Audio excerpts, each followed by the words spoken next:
ಇರಲಾರ್ದಂಥ ಟೈಮ್ದೊಳಗೆ ಮದರ ಕೊಡಿಸಿ ಅವ್ರನ್ನ ಮಲಗಿಸಿ ಆಪ್ರೇಷನ್ ಮಾಡಿ ಮತ್ತು ಹೊಳ್ಳಿ ಸರಿ ಮಾಡುವಂಥ ಮೊಟ್ಟ ಮೊದಲ ಪ್ರಯತ್ನವನ್ನು ಸುಶ್ರುತ ಮಹರ್ಷಿ ನಮ್ಮ ನಾಡಿನೊಳಗೆ ಮಾಡಿದ್ದ ಅಂದರೆ ಎಷ್ಟು ದೊಡ್ಡ ಋಷಿ ಇರಬೇಕನ್ನುವಂಥದ್ದನ್ನು ವಿಚಾರ ಮಾಡಿಕೊಡ್ರಿ. ಕಣ್ಣಿನ ಆಪರೇಷನ್ ಮಾಡುವಂಥ ಚರಕ ಮಹರ್ಷಿ ಇರಲಿ, ಸುಶ್ರುತ ಮಹರ್ಷಿ ಇರಲಿ, ಸಸ್ಯವು ವನಸ್ಪತಿರ್ನಾಸ್ತಿ ಅಂದರೆ ಭಾಳ ಎಲ್ಲ ಗಿಡಮೂಲಿಕೆಗಳಲ್ಲಿನೂ ಕೈಡ ಸಸ್ಯ ಅನ್ನುವಂಥದ್ರೊಳಗೆ ಔಷಧಿ ಗುಣ ಐತಿ. ಯಾವ ಗಿಡದೊಳಗೆ ಯಾವ ಔಷಧಿ ಗುಣ ಐತಿ ಅನ್ನುವಂಥದ್ದು ನಮಗೆ ನಿಮಗೆ ಗೊತ್ತಾಗ್ತಾ ಇಲ್ಲ. ಹಿಂದಿನ ಕಾಲದೊಳಗೆ ನಮಗೊಂದಿಷ್ಟು ಹಲ್ಲು ನೋವು ಆಗ್ಯದ ಅಂದ್ರೆ ಔಷಧಿ ಹಿಂಡ್ತಿದ್ರು, ಕಣ್ಣು ಏನಾದರೂ ಬೇನೆ ಆಗೈತೆ ಅಂದ್ರೆ ಅದಕ್ಕೆ ಔಷಧ ಕೊಡ್ತಿದ್ರು, ಮತ್ತು ಗಾಯ ಏನಾದ್ರೆ ಅಂದ್ರೆ ಇಲ್ಲೇ ಮನ್ಯಾಗನ ಔಷಧ ಕೊಟ್ಟು ಬಿಡ್ತಿದ್ರು. ಹಲವಾರು ರೀತಿಯ ಔಷಧಗಳು ನಮ್ಮ ಸಸ್ಯ ಸಂಪತ್ತಿನೊಳಗೆ ಅದ. ಯಾವ ಸಸ್ಯದೊಳಗೆ ಯಾವ ಔಷಧ ಐತೆ ಅನ್ನೋದು ನಮಗೆ ಗೊತ್ತಿಲ್ಲ ಅಷ್ಟೆ. ಪುರುಷೋ ಅಯೋಗ್ಯವೋ ನಾಸ್ತಿ. ಈ ಭೂಮಿ ಮೇಲೆ ಹುಟ್ಟಿರ್ತಕ್ಕಂಥ ಯಾವೊಬ್ಬ ವ್ಯಕ್ತಿನೂ ಸಹಿತ ಅಯೋಗ್ಯನಾಗಿರ್ಲಿಕ್ಕೆ ಸಾಧ್ಯನೇ ಇಲ್ಲ. ಎಲ್ಲರೂ ಯೋಗ್ಯರಾಗನೇ ಹುಟ್ಟಿರ್ತಾರೆ. ಆದರೆ ನಡೆದು ಬಂದು ಬೆಳೆದು ಬಂದಿರುವಂಥ ದಾರಿಯೊಳಗೆ ಒಬ್ಬ ಅಯೋಗ್ಯ ಆಗ್ತಾನೆ, ಇನ್ನೊಬ್ಬ ಯೋಗ್ಯ ಆಗ್ತಾನೆ. ಅದನ್ನು ತಲೆಗಿಟ್ಕೊಳ್ಬೇಕಾಗ್ತದೆ. ಪುರುಷೋ ಅಯೋಗ್ಯೋ ನಾಸ್ತಿ ಯೋಜಕ ತತ್ರ ದುರ್ಲಭ. ಯೋಜನೆಯನ್ನು ಮಾಡುವಂಥವ್ರು ಯಾರ ಸಂಪರ್ಕದೊಳಗೆ? ಒಬ್ಬ ಡಾಕು ಕೈಯಾಗ ಚಾಕು ಸಿಕ್ಕರೆ ಪ್ರಾಣ ಹೋಗ್ತದೆ, ಒಬ್ಬ ಡಾಕ್ಟರ್ ಕೈಯಾಗ ಚಾಕು ಸಿಕ್ಕರೆ ಪ್ರಾಣ ಉಳಿತದೆ. ಚಾಕು ಒಂದ ಅದ. ಆದ್ರೆ ಒಬ್ಬನ ಕೈಯಾಗ ಸಿಕ್ಕರೆ ಪ್ರಾಣ ಹೋಗ್ತದೆ, ಇನ್ನೊಬ್ಬನ ಕೈಯಾಗ ಸಿಕ್ಕರೆ ಪ್ರಾಣ ಉಳಿತದೆ. ಚಾಕು ಒಂದ ಅದ. ಈಗ ನೋಡ್ರಿ, ಒಂದು ಲಿಂಬೆಹಣ್ಣು ಅಂತ ತಿಳ್ಕೊಡ್ರಿ ನೀವು. ಲಿಂಬೆಹಣ್ಣು ಒಂದೇ ಐತಿ ವಸ್ತು, ಆದ್ರೆ ಲಿಂಬೆಹಣ್ಣು ಎಷ್ಟು ಕೆಲಸ ಮಾಡ್ತದೆ ಅಂತ ಮಾಡ್ರಿ ನೀವು. ನಿಮಗೇನಾದರೂ ಆಯುರ್ವೇದಕ್ಕೆ ಔಷಧಿ ಕೊಡೋರು ಇದ್ರೆ ಮೊದಲು ಲಿಂಬೆಹಣ್ಣಿನ ಬಗ್ಗೆ ಭಾಳಷ್ಟು ಹೇಳಿ ಕೊಡ್ತಾರೆ. ಎಲ್ಲದಕ್ಕೂ ಲಿಂಬೆಹಣ್ಣು ಬಳಸ್ರಿ ಅಂತ ಹೇಳ್ತಾರೆ. ಅದರೊಳಗೆ ಒಂದು ದೊಡ್ಡ ಔಷಧಿ ಗುಣ ಐತೆ ಅಂತ ಹೇಳ್ತಾರೆ. ಕೆಲವು ಮಂದಿ ಅದನ್ನು ಔಷಧಕ್ಕೆ ಬಳಸೋದು ಬಿಟ್ಟಾರ. ಯಾರು ರಾತ್ರಿ ಮಲ್ಕೊಂಡಾಗ, ನಿಮ್ಮ ಕಡೆ ಐತೆ ಇಲ್ಲ ಯಾರಿಗೆ ಗೊತ್ತದು, ಕೆಲವು ಕಡೆ ಅಂತೂ ಭಾರಿ ನಡಿತೈತಿ. ನೀವು ಎಷ್ಟು ವಿಚಿತ್ರ ಅದಿರಿ ಅಂತಂದ್ರೆ, ಅವರು ಸಂತ್ಯಾಗಿಂದ ಚೀಲ ಹಾಕ್ಕೊಂಡು ಲಿಂಬೆಹಣ್ಣು ತೊಗೊಂಡು ಹೊಂಟಿದ್ರು ಅಂದ್ರೆ ಅದು ಅಪ್ಪಿ ತಪ್ಪಿ ಲಿಂಬೆಹಣ್ಣು ಉಳ್ಳಿ ಅವ್ರ ಮನೆ ಮುಂದೆ ಬಿತ್ತಂದ್ರೆ ಹೊರಗೆ ಬಂದು ನೋಡಿದ್ರೆ ಅಪ್ಪಿ ತಪ್ಪಿ ಹೊರಗೆ ಕಾಲು ಇಡೋದಿಲ್ಲ. ನೀವು ಯಾರೋ ನಮ್ಮ ಮನೆ ಮುಂದೆ ಮಾಡಿಸೇ ಇಟ್ಟಾರ ಅಂತ ತಿಳ್ಕೊಂಡು ಚಲುವ. ಒಂದು ಲಿಂಬೆಹಣ್ಣನ್ನು ತೆಗೆದುಕೊಂಡು ಆರೋಗ್ಯವಾಗಿರುವಂತಹ ಕೆಲಸಕ್ಕೂ ಮಾಡಕ್ಕೆ ಬರ್ತದೆ. ಇನ್ನೊಂದು ಮಂತ್ರವಾದಿಗಳ ಕೈಯ ಸಿಕ್ಕರೆ ಅದರಿಂದ ಮಾಟ ಮಂತ್ರ ಮಾಡೋದಕ್ಕೂ ಅದನ್ನು ಉಪಯೋಗ ಮಾಡ್ಕೊತಾರೆ. ಲಿಂಬೆಹಣ್ಣು ಒಂದಾದ, ಕಾಗದ ಒಂದೇ, ಬರೀ ಕಾಗದ ಒಂದೇ. ಒಂದು ಬಿಳಿ ಹಾಳಿ ಒಂದೇ ಐತಿ ಕಾಗದ ಒಂದೇ, ಬರೀ ಕಾಗದ ಒಂದೇ. ಕವಿಯ ಕೈಯಲ್ಲಿ ಕೊಟ್ಟರೆ ಕಾವ್ಯವಾಗುತ್ತೆ. ಒಬ್ಬ ಕವಿ ಕೈಯಾಗ ಕೊಡ್ರಿ, ಚಲೋ ಕಾವ್ಯ ಬರೀತಾನಂದ್ರೆ. ಚಿತ್ರಕಾರನ ಕೈಯಲ್ಲಿ ಕೊಟ್ಟರೆ ಚಿತ್ರವಾಗುತ್ತೆ. ಕವಿ ಕೈಯಾಗ ಕೊಟ್ಟರೆ ಕಾವ್ಯ ಆಗ್ತದೆ, ಚಿತ್ರಕಾರನ ಕೈಯಲ್ಲಿ ಕೊಟ್ಟರೆ ಚಿತ್ರ ಆಗ್ತದೆ. ಮತ್ತು ಅದರ ಜೊತೆಗೆ ಒಬ್ಬ ಮಗುವಿನ ಕೈಯಾಗ ಕೊಟ್ಟರೆ ಮುದ್ದೆ ಆಗ್ತದೆ, ಅದ್ರ ಕೈಯಾಗ ಒಬ್ಬ ಪೆದ್ದನ ಕೈಯಾಗ ಕೊಟ್ಟರೆ ರದ್ದೆ ಆಗ್ತದೆ. ಕಾಗದ ಒಂದೇ ಐತಿ.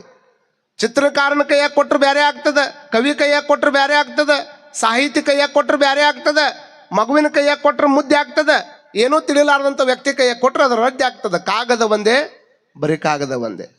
ಒಂದು ಕಾಗದ ಯಾರ ಕೈಯಾಗ ಸಿಗುತ್ತದ ಅದರ ಸ್ವರೂಪವನ್ನು ಅದು ಪಡ್ಕೊತದ ಅನ್ನುವಂಥದ್ದು ನಾವು ಹೇಗೆ ತಿಳ್ಕೊತೀವಲ್ಲ, ಹಂಗೆ ನಮ್ಮ ಮಕ್ಕಳೂ ಸಹಿತ ಬಿಳಿ ಕಾಗದ ಇದ್ದಂಗೆ ಇರ್ತಾವ.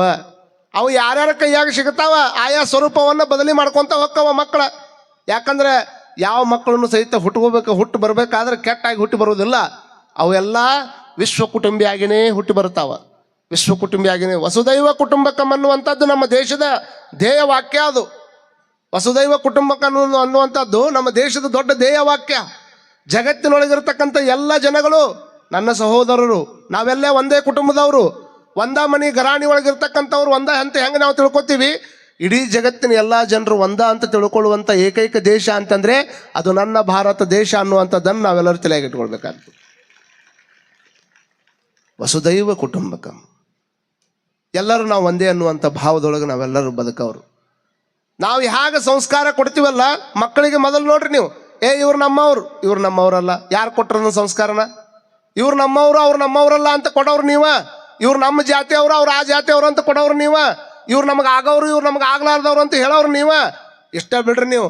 ಸುಳ್ಳು ಹೇಳಕ್ಕೆ ಕಲಿಸ್ದವ್ರು ಯಾರಂತ ಮಾಡ್ರಿ ನೀವ. ಬಸ್ನ್ಯಾಗ ಕರ್ಕೊಂಡು ಹೋಗ್ಬೇಕಾದ್ರೆ ಈಗ ಇನ್ನೂ ಒಂದಿಷ್ಟು ಟಿಕೆಟ್ ಅಂತಿಂತ ಫ್ರೀ ಆಗಿರ್ಬೇಕು ಸಣ್ಣ ಹುಡುಗರಿಗೆ. ಅವಾಗ ಅರ್ಧ ಟಿಕೆಟ್ ತೊಗೋತಿದ್ರು. ಅರ್ಧ ಟಿಕೆಟ್ ತೊಗೋಬೇಕಾದ್ರೆ ಅವ್ನು 18, 13, 14 ವಯಸ್ಸಾದ್ರೂ ಸಹಿತ ಏನ್ರಿ ಮನೆ ಹುಟ್ಟೈತಿದ್ದು, ಒಂದು ಬರೀ ಜಸ್ಟ್ 10 ರೂಪಾಯಿ ಟಿಕೆಟ್ ತೊಗೊಳೋದಕ್ಕೆ ಮನೆ ಹುಟ್ಟೈತಿ ಅಂತ ಹೇಳೋದು ಅವ್ನು ಕಂಡಕ್ಟರ್ಗೆ. ಅವ್ನಿಗೆ ಕಣ್ಣಿಲ್ಲ ನೋಡಕ್ಕೆ. ಅವ ಅಂತಾನ, ಓಹೋ ಸುಳ್ಳು ಹೇಳೋದನ್ನು ಕಲ್ಕೊಂಡ್ರೆ ನಮ್ಮ ಮನ್ಯಾಗ ಖುಷಿ ಆಕ್ಕಾರ ಅಂತ ತಿಳ್ಕೊಂಡು ನೀವು ಕೊಟ್ಟ ಸಂಸ್ಕಾರವನ್ನು ಮಗು ಅದನ್ನು ಚಲೋ ಮಾಡ್ತದೆ, ಮುಂದೆ ಸುಳ್ಳು ಹೇಳಕ್ಕೆ ಚಲೋ ಮಾಡ್ತದೆ. ಕಾರಣ ಏನು? ಇದನ್ನು ಹೇಳಬೇಕಾಗಿರುವಂಥದ್ದು ಪ್ರತಿಯೊಬ್ಬ ವ್ಯಕ್ತಿಯ ದೇಹದೊಳಗೆ ಅದ್ಭುತವಾಗಿರ್ತಕ್ಕಂಥ ಜ್ಞಾನವನ್ನು ಪರಮಾತ್ಮ ಇಟ್ಟಾನ. ಆ ಜ್ಞಾನ ಹೊರಗೆ ತೆಗಿಯಕ್ಕೆ ಒಬ್ಬ ಯೋಗವಾಗಿರ್ತಕ್ಕಂಥ ಗುರುದೇವ್ ಬೇಕಲ್ಲ. ಒಬ್ಬ ಯೋಗ್ಯವಾದಂಥ ಗುರು ಬರಲಿಲ್ಲ ಅಂತಂದ್ರೆ ಬರೀ ನಾ ಶಾಣೆ ಅದೀನಿ ಅಂತ ಹೇಳ್ಕೊಂತ ಅಡ್ಡಾಡೋದಲ್ಲ. ನಿನ್ನೊಳಗಿರುವಂಥ ಜ್ಞಾನವನ್ನು ತೆಗಿಯಕ್ಕೆ ಒಬ್ಬ ಯೋಗ್ಯ ಗುರುದೇವ್ ಬೇಕಾಗ್ತದ. ಆ ಗುರುದ ಇದ್ದ ಅಂತಂದ್ರೆ ನಿನ್ನೊಳಗೆ ಒಂದು ಅದ್ಭುತವಾಗಿರ್ತಕ್ಕಂಥ ಶಕ್ತಿ ಅದ. ಅದನ್ನು ತೆಗಿಯಕ್ಕೆ ಹೊರಗೆ ಒಬ್ಬ ಗುರುವಿನ ಅವಶ್ಯಕತೆ ಭಾಳ ಐತೆ ಅನ್ನುವಂಥದ್ದನ್ನು ತಿಳ್ಕೊಳ್ಬೇಕಾಗ್ತದೆ. ಒಬ್ಬ ಏನೋ ವಯಸ್ಸಾಗಿರುವಂಥ ಮುದುಕಿ, ಒಬ್ಬನೇ ಒಬ್ಬ ಮಗ, ಏನೂ ತಿಳುವಳಿಕೆ ಇಲ್ಲ ಮಗನಿಗೆ. ಏನೂ ತಿಳುವಳಿಕೆ ಇರದೇ ಇರತಕ್ಕಂಥ ಮಗನ ಕೈಯಾಗ ಮತ್ತು ನಾವು ಹೋದ ಮೇಲೆ ಮಗ ಹೆಂಗೆ ಜೀವನ ಮಾಡ್ಬೇಕಂತ ತಿಳ್ಕೊಂಡು ಆ ಹೆಣ್ಮಗಳು ಏನು ಮಾಡಿದ್ಲು ಗೊತ್ತಾ? ಕೊನೆಯ ಅಂತಿಮ ಆವಾಸದೊಳಗೆ ಸಾಯುವಂಥ ಟೈಮ್ದೊಳಗೆ ಮಗನ ಕರೆದು, ಮಗ ಬಾಯಲ್ಲಿ ಏನಮ್ಮ ಅಂದವ. ನಂದಂತರೂ ಮುಗೀತಪ್ಪ, ಇಷ್ಟು ದಿವಸ ನಾನು ಭಿಕ್ಷೆ ಬೇಡಿ ಆದರೂ ನಿನ್ನ ಸಾಕ್ತಿದ್ದೆ, ಇನ್ನು ಯಾರು ನಿನ್ನ ನೋಡ್ಕೊಳ್ಳೋರು? ನಿನಗರ ಪೂರ್ಣ ಜ್ಞಾನ ಇಲ್ಲ. ಹಾಗಾಗಿ ಇಲ್ಲಿವರೆಗೂ ನಾನು ಒಂದು ತಾಟನ್ನು ಭಾಳ ಚಂದ ಜೀವನ ಮಾಡೋದೊಳಗೆ ಬಚ್ಚಿಟ್ಕೊಂಡು ಬಂದಿನಪ್ಪ. ಈ ತಾಟನ್ನು ನಿನ್ನ ಕೊಟ್ಟು ಹೋಗ್ತೀನಿ.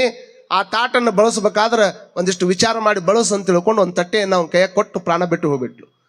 ಒಂದು ತಾಟನ್ನು ಅವನ ಕೈಯಾಗ ತಟ್ಟೆಯನ್ನು ಕೊಟ್ಟು ಆಕಿ ವಿಚಾರ ಮಾಡಿ ಬಳಸು ಅಂತ ತಿಳ್ಕೊಂಡು ಹೇಳಿದ ಕೂಡಲೇ ಇವ ಅಂದ, ಮಣ್ಣಿನ ತಾಟ ಕೈಯಾಗ ಕೊಟ್ಟಾಳ, ವಿಚಾರ ಮಾಡಿ ಬಳಸು ಅಂತ ಹೇಳಕತ್ತಾಳ. ತಾಟ ಹಿಡ್ಕೊಂಡು ಇನ್ನೇನು ವಿಚಾರ ಮಾಡೋಕ್ಕಾಗ್ತದ ನನಗೆ? ಈ ವಿಚಾರ ಮಾಡುವಂಥದ್ದು ಏನದ ಅದ್ರಾಗ? ಮಣ್ಣಿನ ತಾಟ ಕೊಟ್ಟಾಳ, ಇದನ್ನು ವಿಚಾರ ಮಾಡಿ ಬಳಸು ಅಂತ ಹೇಳ್ಯಾಳ, ಇದರಿಂದ ಏನೂ ಆಗೋದಿಲ್ಲ ಅಂತ ತಿಳ್ಕೊಂಡು ಆತ ಏನು ಮಾಡಿದ, ಅದನ್ನು ಹಿಡ್ಕೊಂಡು 12 ವರ್ಷ ಭಿಕ್ಷೆ ಬೇಡಿದ. ಎಲ್ಲರ ಮನೆ ಮುಂದೆ ಹೋಗೋದು, ಭಿಕ್ಷೆ ಎಳಿಸ್ಕೊಳ್ದು, ಹಾಕಿದವ್ರು ಹಾಕ್ತು, ಇಲ್ಲ ಅಂದ್ರೆ ಇಲ್ಲ, ಹಾಕಿದ್ದಷ್ಟು ತೊಗೊಂಡು ಜೀವನ ಮಾಡ್ಕೊಂಡು ನಡೆದಿದ್ದ. 12 ವರ್ಷ ಆದಮೇಲೆ ಒಂದು ಗುಡಿ ಮುಂದೆ ಅದ ತಟ್ಟೆಯನ್ನು ಹಿಡ್ಕೊಂಡು ಭಿಕ್ಷೆ ಮಾಡಬೇಕಾದ್ರೆ ಅವಾಗ ಒಬ್ಬ ಜ್ಞಾನಿ ಬಂದ. ಅಲ್ಲಿ ಜ್ಞಾನಿ ಬಂದು ನೋಡ್ತಾನೆ, ಹುಡುಗ ನೋಡಿದ್ರೆ ಭಾರಿ ಚಲೋ ಅದಾನ, ಯಾವ ಅಂಗಾಂಗಗಳು ಏನು ವಿಕಾರ ಇಲ್ಲ, ಎಲ್ಲ ರೀತಿಯಿಂದ ಗಟ್ಟುಮುಟ್ಟಾಗ್ಯದಾನ. ಆ ಹುಡುಗನ ಕೇಳಿದಂತ, ಅಲ್ಲ ಇಷ್ಟು ಸಣ್ಣ ವಯಸ್ಸಿನಾಗ ತಟ್ಟಿ ಹಿಡ್ಕೊಂಡು ಭಿಕ್ಷಾ ಬಿಡಾಕತ್ತೀಯಲ್ಲ, ದುಡಿದು ತಿನ್ಬೇಕಂತ ನಿನಗೇನು ಅನ್ಸಂಗಿಲ್ಲ? ಹಿಂಗಂದಾಗ ಅವ ಅಂದ, ದುಡಿಬೇಕಂತೇನೋ ಮನಸ್ಸದ ರೀ, ಆದ್ರೆ ನಮ್ಮ ತಾಯಿಯರು ಮಠ ನನಗೇನು ಗೊತ್ತಾಗಲಿಲ್ಲ. ಆಕೆ ಹೋಗೋ ಮುಂದೆ ಒಂದಿದು ತಾಟ್ ಕೊಟ್ಟಾಳ, ಇದನ್ನು ಬಿಟ್ಟರೆ ಬೇರೆ ಆಸ್ತಿನೇ ಇಲ್ಲ, 1 ರೂಪಾಯಿ ರೊಕ್ಕನೂ ಇಲ್ಲ. ಏನಾದರೂ ಮಾಡಬೇಕು ಅಂತಂದ್ರೆ ರೊಕ್ಕ ಬೇಕಲ್ಲ, ನನ್ನ ಹತ್ರದ ಇಲ್ಲ. ಹಾಗಾಗಿ ನಾ ಈ ಕೆಲಸ ಆಯ್ಕೆ ಮಾಡ್ಕೊಂಡಿನಿ, ಇದೊಂದು ತಾಟ್ ಬಿಟ್ರೆ ನನ್ನ ಹತ್ರ ಏನಿಲ್ಲ ಅಂತಂದಾಗ, ಹಾಗಾದ್ರೆ ಆ ತಾಟ್ ನನ್ನ ಕೈಯಾಗ ಕುಡಿಯಿಲ್ಲ ಅಂದವ. ಅವಾಗ ಅವ ಹೇಳಿದಂತ, ನೋಡ್ರಿ ಈ ತಾಟನ್ನು ನಮ್ಮ ತಾಯಿ ನನ್ನ ಕೈಯಾಗ ಕೊಡ್ಬೇಕಾದ್ರೆ ವಿಚಾರ ಮಾಡಿ ಬಳಸು ಅಂತ ಹೇಳಿಕೊಟ್ಟಾಳ. ವಿಚಾರ ಮಾಡಿ ಹೇಳಿ ಬರೆಸ್ಕೊಟ್ಟಾಳ ಅಂದಾಗ ಮತ್ತೆ ಏನು ವಿಚಾರ ಮಾಡಿ, ಇದ್ರಾಗ ಏನು ವಿಚಾರ ಮಾಡೋದೈತ್ರಿ, ಇದು ಮಣ್ಣಿನ ತಾಟ, ಇದನ್ನ ಹಿಡ್ಕೊಂಡು ಭಿಕ್ಷೆ ಬೇಡಕತ್ತೀನಿ, ಇಷ್ಟ ನಾ ಮಾಡಿದ್ದು ಅಂದಾಗ, ಯಾವ ವ್ಯಕ್ತಿ 12 ವರ್ಷ ತಾಟ ಹಿಡ್ಕೊಂಡು ಭಿಕ್ಷಾ ಬೇಡಿದ್ದ ಅವನಿಗೆ ಅದ್ರ ಬಗ್ಗೆನೇ ಏನೂ ನಾಲೆಜ್ ಬಂದಿರಲಿಲ್ಲ. ಒಂದು 5 ನಿಮಿಷ ಆ ತಾಟನ್ನು ಕೊಡು ಇಲ್ಲ ನನ್ನ ಕೈಯಾಗ ಅಂತ ಹಿಡ್ಕೊಂಡು, ಏನು ಜ್ಞಾನಿ ಹಿಡ್ಕೊಂಡು ನೋಡ್ತಾನ. ವಿಚಾರ ಮಾಡಿ ಬಳಸಂದ್ರೆ ಈ ಮಣ್ಣಿನ ತಾಟ್ನೊಳಗೆ ಏನೋ ಒಂದು ಶಕ್ತಿ ಇರ್ಬೇಕಂತ ತಿಳ್ಕೊಂಡು ಒಂದು ಕಲ್ಲನ್ನು ತಗೊಂಡು ಉಜ್ಜಿದ ಅದನ್ನು ತಿಕ್ಕಿ ನೋಡಿದ್ರೆ ಅದು ಮಣ್ಣಿನ ತಾಟ ಆಗಿರಲಿಲ್ಲ, 1 kg ಬಂಗಾರದ ತಾಟಾಗಿತ್ತದು.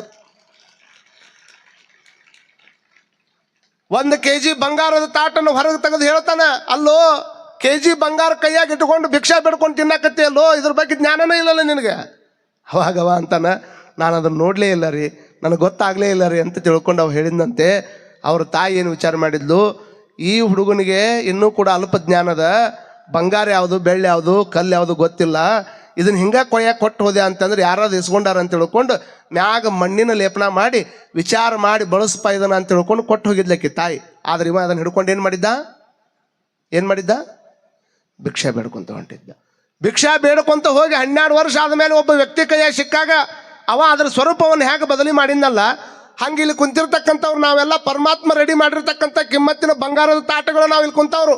ಪ್ರತಿಯೊಬ್ಬರ ದೇಹದೊಳಗನು ಅದ್ಭುತವಾಗಿರ್ತಕ್ಕಂಥ ಒಂದು ದೊಡ್ಡ ಶಕ್ತಿಯನ್ನು ಇಟ್ಟ ಕಳಿಸ್ಯಾನ.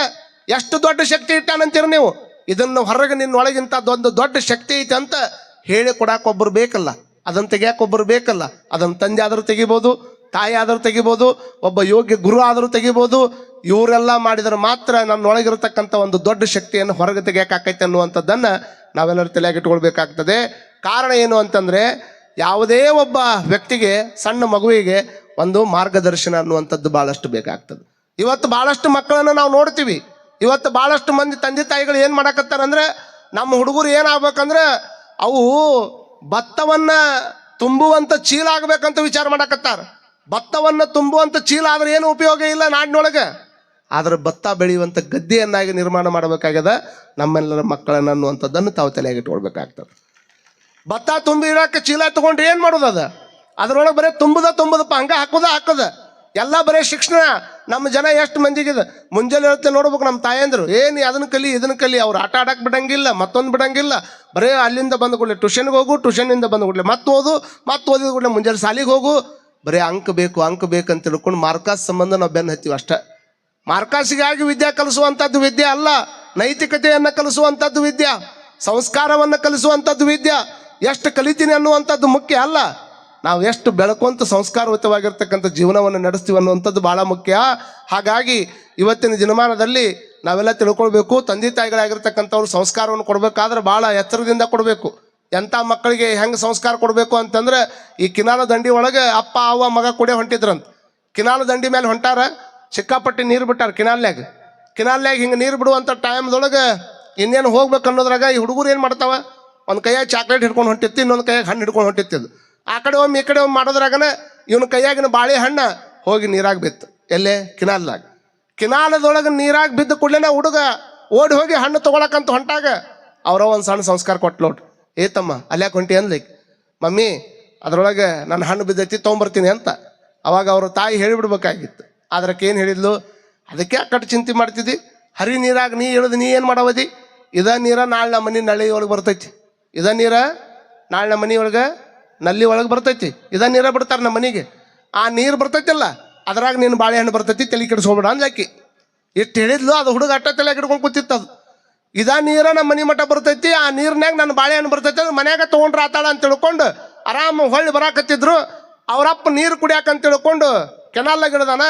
ಇನ್ನೇನು ನೀರು ಕುಡಿದು ಬರ್ಬೇಕು ಅನ್ನೋದ್ರಾಗ ಕಾಲು ಜಾರಿ ಕೆಳಗೆ ಕೆನಾಲ್ನಾಗ ಬಿದ್ದಾನ. ಇವಾಗ ಕೆನಾಲ್ನಾಗ ಬಿದ್ದ ಕೂಡಲೇನ ಬಾಳೆಹಣ್ಣು ಬಿದ್ದಾಗ ಹುಡುಗ ಓಡಿ ಹೊಂಟಿತ್ತು, ಅವರಪ್ಪ ಕಿನಾಲ್ನಾಗ ಬಿದ್ದಾಗ ಅವ್ರ ಓಡಿ ಹೊಂಟಿದ್ಲು. ಅವ ಎದಕ್ಕೆ ಹೊಂಟಿ ನೀನು ಅಂದವ, ಎದಕ್ಕೆ ಹೊಂಟಿ ಅಂದ್ರೆ ನಿಮ್ಮ ಅಪ್ಪ ಬಿದ್ದಾನ ಅದ್ರೊಳಗೆ ಅಂತ. ಅಯ್ಯೋ ಶಿವ ಅದಕ್ಕೆ ಕಟ್ಟು ಓಡಿ ಹೊಂಟಿದಿ, ನಾಳೆ ಬರ್ಬೇಕಾದ್ರೆ ಇದ ನೀರ ಬರ್ತೈತಿಲ್ಲ, ತಿಳಿದೈತೆ ಹೌದಿಲ್ಲ ನಿಮಗೆ. ಅವ ಹುಡುಗ ಹೇಳಿದ, ನಾಳೆ ಬರ್ಬೇಕಾದ್ರೆ ಹಂಗ ಬರಂಗಿಲ್ಲ ಅಪ್ಪ, ನಾನು ಬಾಳೆಹಣ್ಣು ಹಿಡ್ಕೊಂಡ ನೀರಾಗಿ ಬರ್ತಾನಪ್ಪ, ಮನೆಗೆ ಹೋಗೋಣ ಅಂದವ. ಅಂದ್ರೆ ನಾವು ಯಾವುದನ್ನು ಕೊಡಬೇಕಾಗೈತಲ್ಲ ಅದನ್ನು ಕೊಡುವಂಥದ್ದನ್ನು ಸರಿಯಾಗಿ ತಿಳ್ಕೊಳ್ಬೇಕಾಗ್ತದೆ. ಆದರೆ ನಮ್ಮ ಮಕ್ಕಳನ್ನು ಬೆಳೆಸಬೇಕಾದ್ರೆ ಒಂದಿಷ್ಟು ಸಹನದಿಂದ ಬೆಳೆಸುವಂಥ ಪ್ರಯತ್ನ ಮಾಡಿರ್ತಾ ಅಂದರೆ ಇಷ್ಟೇ ಎಲ್ಲರಿಗೂ ಹೇಳುವಂಥದ್ದು, ನಮ್ಮ ಮಕ್ಕಳಿಗೆ ಆತ್ಮಸ್ಥೈರ್ಯವನ್ನು ತುಂಬುವಂಥ ಕೆಲಸ ಮಾಡಿರಿ. ಆತ್ಮಸ್ಥೈರ್ಯ ಭಾಳ ಬೇಕು. ವಿದ್ಯಾ ಅಂದ್ರೆ ಏನು, ಆತ್ಮಬಲವನ್ನು ಹೆಚ್ಚು ಮಾಡುವಂಥದ್ದು.